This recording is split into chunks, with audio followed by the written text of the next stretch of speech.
मंत्रिमंडल के मेरे वरिष्ठ सहयोगी,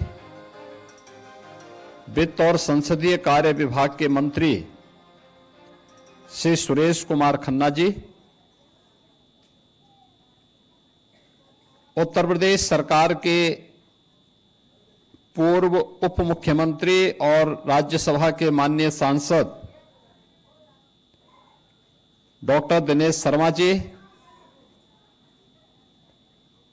राज्यसभा के माननीय सांसद श्री संजय सेठ जी, लखनऊ की महापौर श्रीमती सुषमा खड़कवाल जी,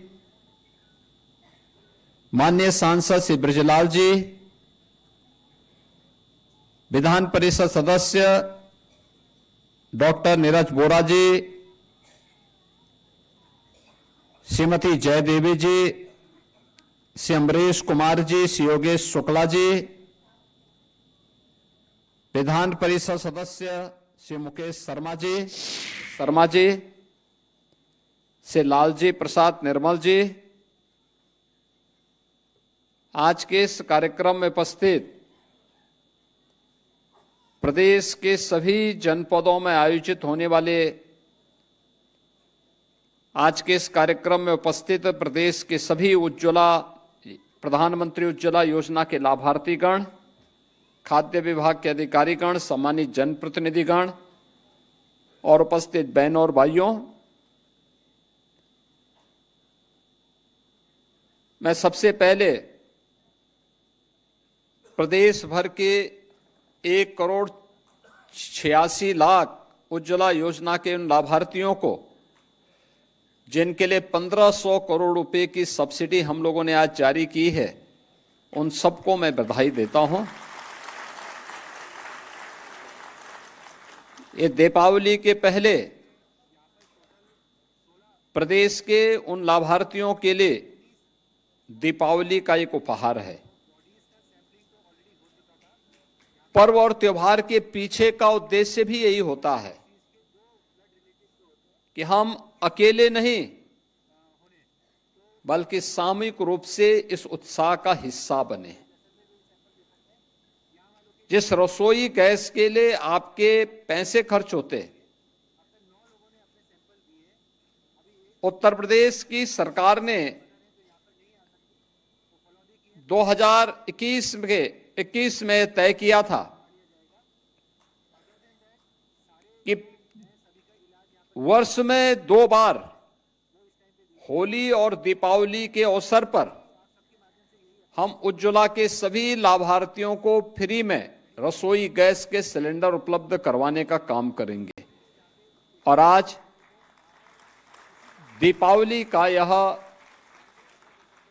उपहार प्रदेश के 1,86,00,000 उज्ज्वला योजना के लाभार्थियों को प्रदान किया जा रहा है। इसके लिए मैं आप सबको हृदय से बधाई देता हूं, उन सभी लाभार्थियों के प्रति अपनी शुभकामनाएं देता हूं।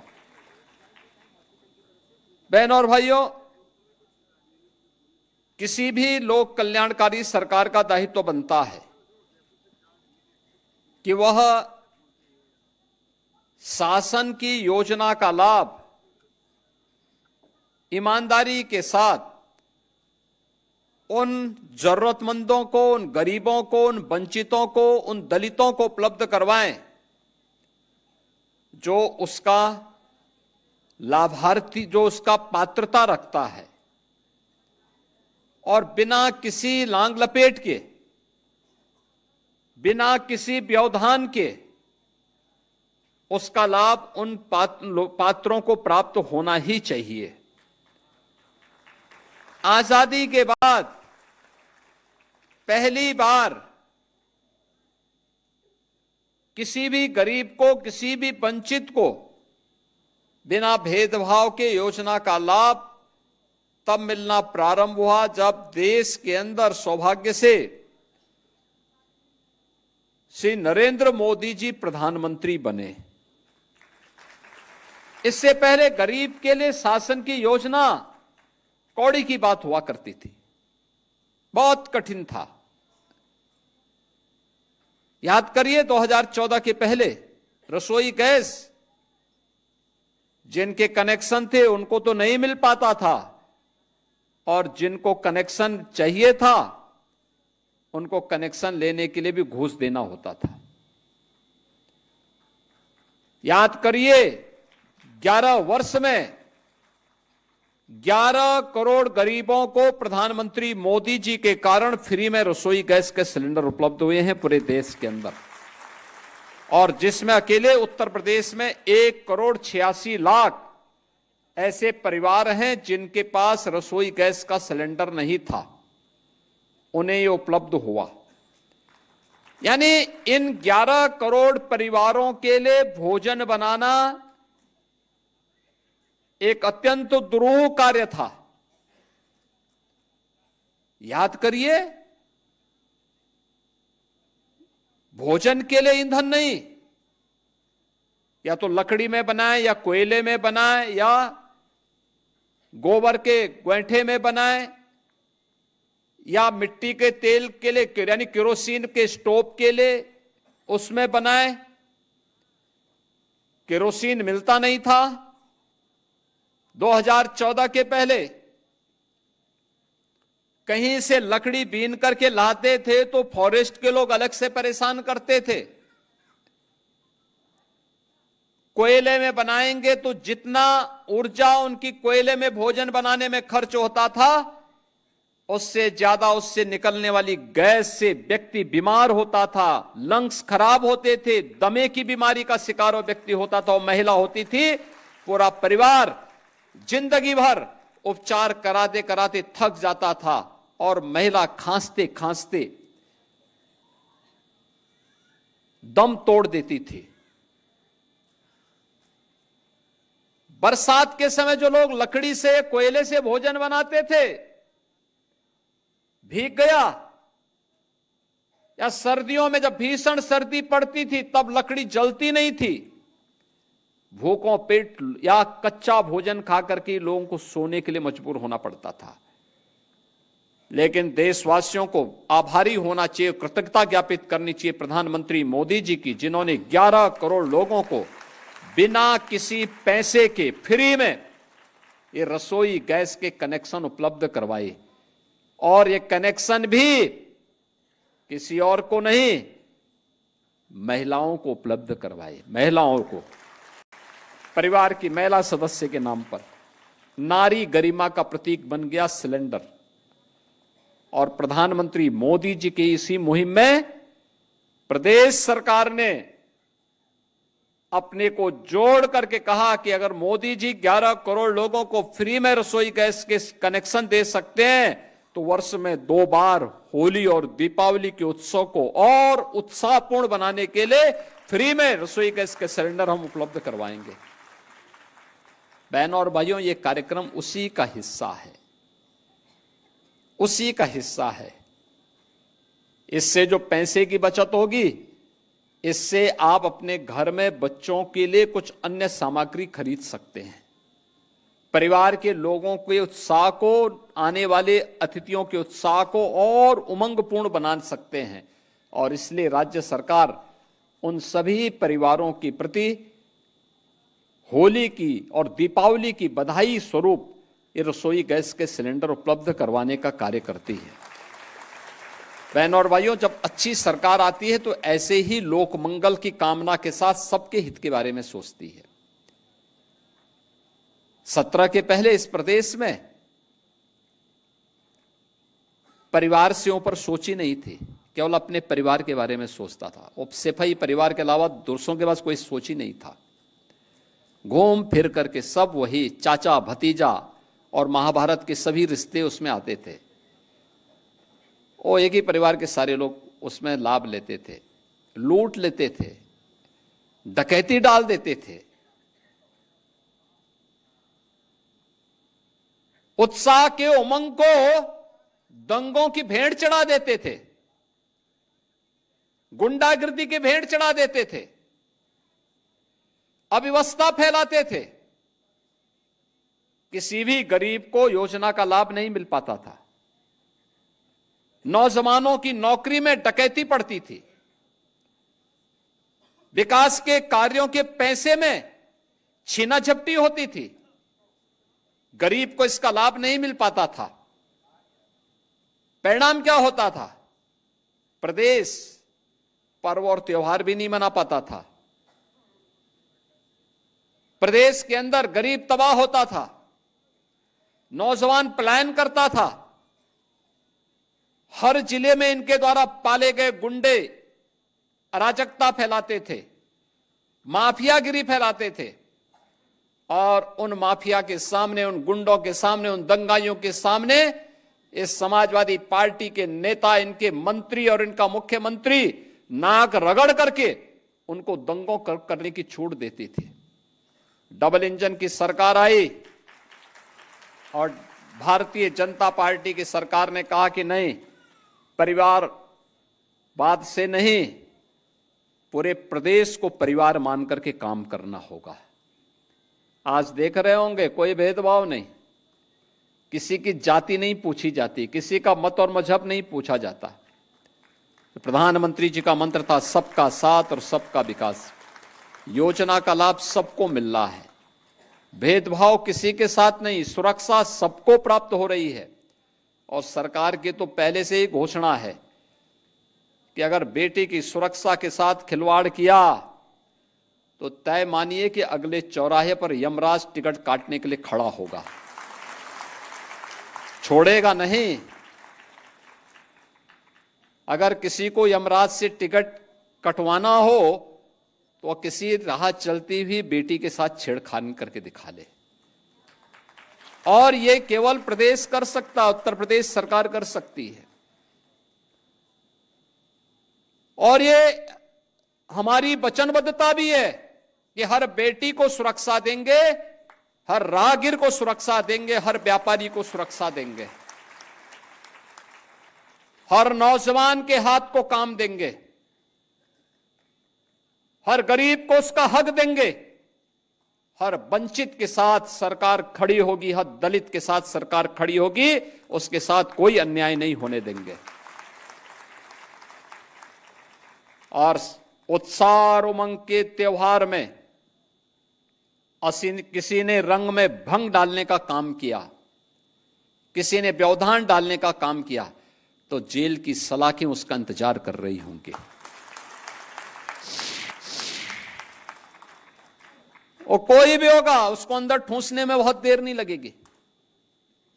और इसीलिए बहनों भाइयों, पर्व और त्योहार शांतिपूर्ण तरीके से, उत्साहपूर्ण तरीके से, सौहार्दपूर्ण तरीके से, एक दूसरे को बधाई देते हुए हमें मनाने चाहिए। और मुझे प्रसन्नता है कि गत 8-8.5 वर्ष के अंदर जो भी पर्व और त्योहार उत्तर प्रदेश में आयोजित हुए, सारे के सारे समुदाय के, होली हो, दीपावली हो, विजयादशमी हो, जन्माष्टमी हो, रामनवमी हो, रक्षाबंधन हो, ईद हो, क्रिसमस हो, गुरु पर्व हो, सारे पर्व और त्योहार शांतिपूर्ण तरीके से, उत्साहपूर्ण तरीके से, उमंगपूर्ण तरीके से आयोजित होते हैं।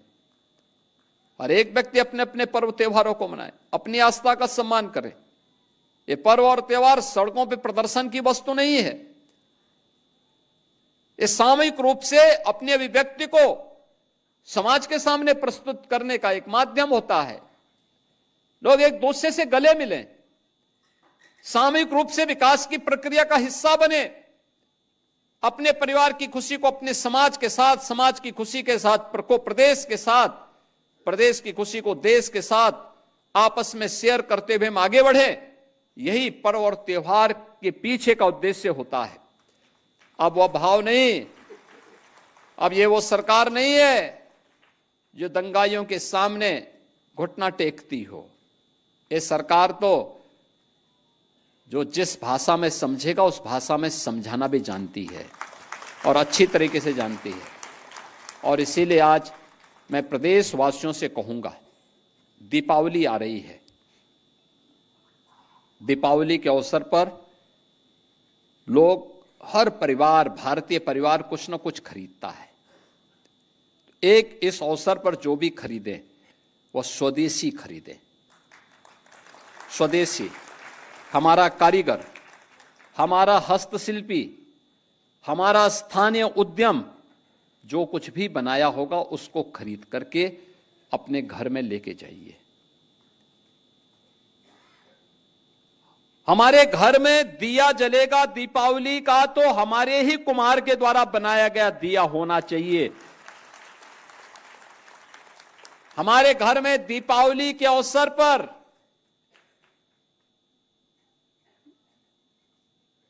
लक्ष्मी गणेश जी की जो मूर्ति बनेगी वह भी हमारे ही कारीगर के द्वारा बनाई जानी चाहिए, कहीं विदेश से नहीं आना चाहिए वो। हम किसी को उपहार भी दे रहे हैं, अपने हित मित्र को, शुभचिंतक को, नातेदार रिश्तेदार को, वह भी स्वदेशी होना चाहिए, वह भी स्वदेशी होना चाहिए और स्वदेशी ही आपको गिफ्ट भी देना चाहिए किसी भी आयोजन के अवसर पर। ये पैसा अगर मुनाफा जाएगा हमारे कारीगरों के हाथ में जाएगा, हस्तशिल्पियों के पास जाएगा, हमारे श्रमिकों के पास जाएगा, तो समृद्धि उनके पास भी आएगी और समृद्धि उनके पास भी आएगी तो यह समृद्धि देश के काम आएगी, देश के काम आएगी। विकसित भारत बनेगा। विकसित भारत के लिए हम सबको सामूहिक रूप से प्रयास करना होगा। और दूसरा,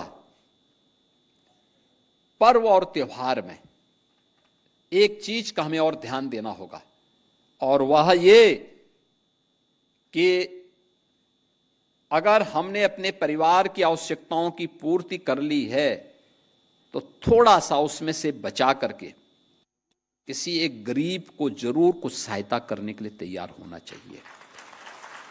आपकी बगल में याद करिए ना, याद करिए अंत्योदय के प्रणेता पंडित दीनदयाल उपाध्याय जी अपने जीवनी में एक बात लिखते हैं। उन्होंने कहा, एक आचार्य शंकर के बारे में उन्होंने इस बात को कहा था कि वे भिक्षाटन करते हुए देश के अंदर जब सनातन धर्म की मूल्यों और आदर्शों की स्थापना करने के लिए निकले थे तो पूरे देश के अंदर भ्रमण कर रहे थे और उस समय वे एक बड़े घर के सामने गए। सन्यासी के लिए आवश्यक होता है कि वह दिन में एक बार भिक्षा लेगा, लेकिन किसी एक घर से। तो स्वाभाविक रूप से देख करके गए बड़े घर के पास भिक्षा लेने के लिए। उन्होंने भिक्षाम देही का अपने मुंह से उच्चारण निकाला। एक सन्यासी को सामने देख करके घर की महिला भिक्षा लेकर के निकली, लेकिन इससे पहले कि भिक्षा उनके पास जाती, उनकी झोली में जाती, उन्होंने देखा कि इस बंगले के ठीक सामने एक गरीब करहा रहा है। तो उन्होंने अपनी झोली को बंद कर दिया, भिक्षा नीचे गिर गई। परिवार के मुखिया ने कहा, ये सब आप क्या कर दिए? उसने कहा, नहीं, मैं आपके यहां का भिक्षा नहीं ले सकता। कहा, क्यों? कहा कि मैं भागीदार बन जाऊंगा, मैं आपके पाप में भागीदार बन जाऊंगा। कहा, कैसे? कहा कि ये भिक्षा आप मुझे देना चाहते हैं, आप ये दिखावा करना चाहते हैं। इस सामने आपके घर के सामने एक व्यक्ति भूखों मर रहा है, आप पहले उसको खिलाइए। जब वह व्यक्ति सुख और शांति से अपना जीवन यापन करना शुरू कर देगा तो आपकी भिक्षा लेने के लिए मुझ जैसा सन्यासी भी आ जाएगा। मैं भूखा रह सकता हूं, लेकिन मैं किसी भी ऐसे घर से भिक्षा नहीं लूंगा जिस घर में किसी गरीब के प्रति संवेदना न हो। और याद रखना इस बात को कि ईश्वर किस रूप में है कोई नहीं कह सकता। और हम लोगों को एक गरीब के मन में भी, उनके अंतःकरण में भी उसी ईश्वर का वास मान करके देखना चाहिए जो एक सामान्य नागरिक जिसको मंदिर के ऊपर देखता है। इसलिए उन सब गरीबों के साथ हम भी शेयर करें।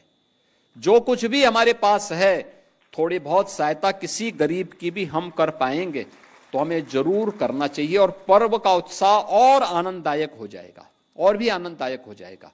और मेरी आप सबसे अपील होगी, पूरे प्रदेशवासियों से अपील होगी कि पर्व और त्योहार के समय किसी एक गरीब की सहायता जरूर अतिरिक्त करिए। आप अपने नातेदार रिश्तेदारों की सहायता तो करते ही होंगे, लेकिन एक गरीब को भी जरूर कोई ना कोई सहायता इस पर्व और त्योहार के समय देंगे। उन बच्चों को जरूर देंगे जिनको कोई पूछने वाला नहीं है, तो उत्साह और उमंग और आनंददायक हो जाएगा। मैं एक बार फिर से पूरे प्रदेश को दीपावली की हृदय से बधाई देता हूं। आज जिन लाभार्थियों को ये वितरित हो रहा है, वे अब जाकर के उनके खाते में वे सीधे जाएं, अपना सिलेंडर वहां पे लेने की व्यवस्था शुरू कर लें, या अगले 2 महीने तक ये सुविधा आपको प्राप्त होती रहेगी। कभी भी जाकर के लेकर के अपना सिलेंडर ले सकते हैं वहां से, ये आप कर सकते हैं। आपके इस आज के इस अवसर पर मैं एक बार फिर से 1,86,00,000 उन सभी उज्ज्वला योजना के लाभार्थियों को इस अवसर पर बधाई देता हूं। दीपावली की मंगलमय शुभकामनाएं पूरे प्रदेश वासियों को देते हुए वाणी को विराम देता हूं। धन्यवाद। जय हिंद।